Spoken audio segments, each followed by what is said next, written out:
Hello everyone, welcome back to my another mini blog. আজকে ব্লগের শুরুতেই জানাই সকলকে আমার তরফ থেকে শারদীয়ার শুভেচ্ছা ও অভিনন্দন। সবাই পুজোটা খুব ভালোভাবে কাটাও। তো আজকে ছিল পঞ্চমী, আর আজকে থেকেই আমরা টুকটাক ঠাকুর দেখা শুরু করলাম।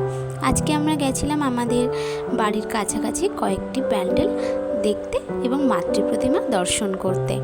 তো প্রথমেই তো আমরা আমাদের পাড়ার প্যান্ডেলটা দেখে নিলাম, সেখানে মাতৃ প্রতিমা দর্শন করে আমাদের পরবর্তী প্যান্ডেলে চলে আসলাম। এখানেও বেশ সুন্দর হয়েছিল প্যান্ডেলটা। আমাদের এখানে দুর্গা পুজোটা একটু কম হয় কালী পুজোর তুলনায়, তো যে কটা হয় বেশ ভালো ভালো হয়, তাই বেরিয়ে পড়েছিলাম। আর রাস্তায় দেখো এত আলো ঝলমল করছে, বেশ ভালো লাগছে। মনটা যেন এক আলাদা রকমের খুশিতে ভরে ওঠে, তাই না, এই 5টা দিন। তো তারপরে চলে আসলাম নিজেদের পাড়ায়, এখানে প্রোগ্রাম হচ্ছিল, সেটা দেখে চলে আসলাম বাড়ি। তো আমার পঞ্চমীর দিনটা তো এইভাবেই কাটলো। তোমাদের কেমন কাটলো কমেন্ট করে জানিও। আজকের মতো টাটা।